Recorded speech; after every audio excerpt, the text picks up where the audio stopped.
It was around 11 p.m. Heavy rain was pouring down. Arjun was driving alone on a long, deserted highway. There was no signal on his phone. Even his GPS had stopped working. Darkness surrounded him from every direction. Then in the distance, he saw a light. A large and beautiful hotel. Golden letters above the entrance read, "The Royal Crest Hotel."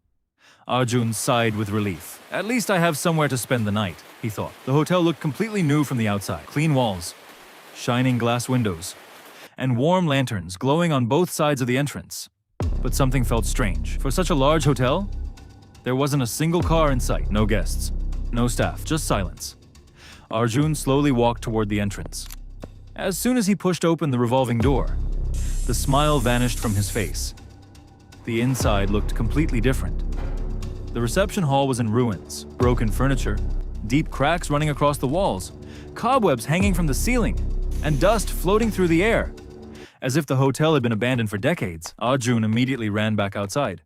But everything looked normal again. The hotel still appeared bright and luxurious. He stepped inside once more. The same thing. Outside, a perfect hotel.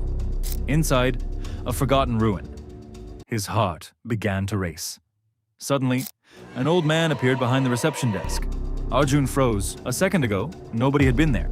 "I need a room for the night," Arjun said. Without looking at him, the old man placed an antique key on the counter. "Room 307. The elevator is on the left," the old man said in a low voice. Arjun picked up the key. Then he noticed something disturbing. The old man's hands were covered in thick dust, as if he too belonged to the abandoned hotel. Arjun turned to ask another question, but the old man was gone, completely vanished. The hall was silent once again. Only one sound echoed through the darkness. Slow footsteps, coming from the third floor. Arjun walked toward the elevator. The old elevator door was half open. The light inside flickered constantly. For a moment, he considered taking the stairs, but he was too exhausted. So he stepped inside. As soon as he pressed the button for the third floor, the elevator doors slowly closed. Then suddenly, instead of going up, the elevator began moving down. 1, 0, -1, -2. Arjun's heart started pounding. He repeatedly pressed the emergency button. No response. Then, with a violent jolt, the elevator stopped. The doors slowly opened. There was nothing outside. It didn't look like a basement. It looked like the elevator had opened into another world. Terrified, Arjun quickly pressed the close button. The doors shut. A few seconds later, the elevator started moving again. This time, it stopped on the third floor. Ding. The doors opened. A long, silent corridor stretched into the darkness. Old paintings hung on the walls, but every face in every painting had been scratched out, as if someone had deliberately erased them.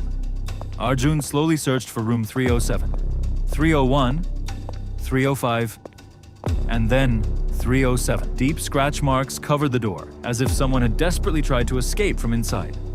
With trembling hands, Arjun inserted the key. Click. The door opened. The room was surprisingly different. Unlike the rest of the hotel, it was perfectly clean. It looked as if someone had left only moments ago. Arjun finally felt a little relief. Then he noticed something on the table. A black and white photograph. He picked it up. The photo showed the entrance of the same hotel. But what he saw next made his blood run cold.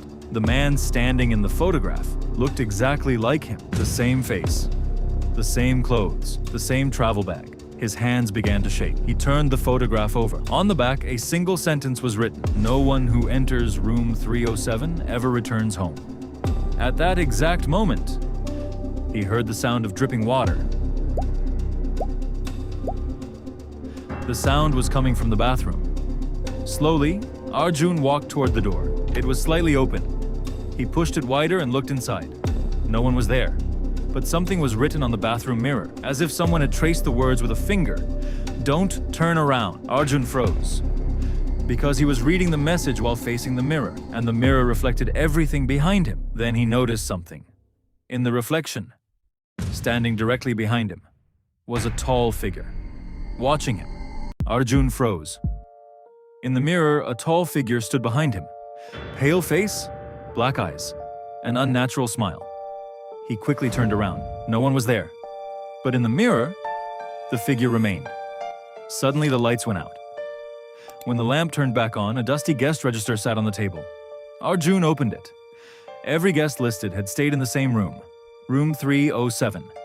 Then he reached the final page. Today's date. And his name. Already written. Before he could react, footsteps echoed through the corridor. He followed the sound of the elevator. The doors closed behind him. The elevator began 1, 0, -1, -2. Then it stopped. The doors opened. The hotel looked completely different. Burned. Ruined. Abandoned. Near the reception desk lay an old newspaper. The headline read, "Royal Crest Hotel Fire Kills All Guests, 1987. Arjun's heart sank. The hotel had burned down decades ago. So where was he? Then he saw the old receptionist, standing behind the desk, smiling. "You are a guest now," he whispered. The building started shaking. Arjun ran for the exit. He pushed open the front door, and everything went black. The next morning, travelers found an abandoned, burned hotel beside the highway. The sign still read, Royal Crest Hotel. Police found Arjun's car. But Arjun was gone.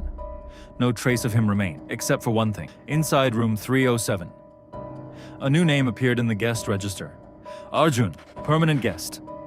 And they say, on stormy nights, the hotel still appears new from the outside. But those who enter never return.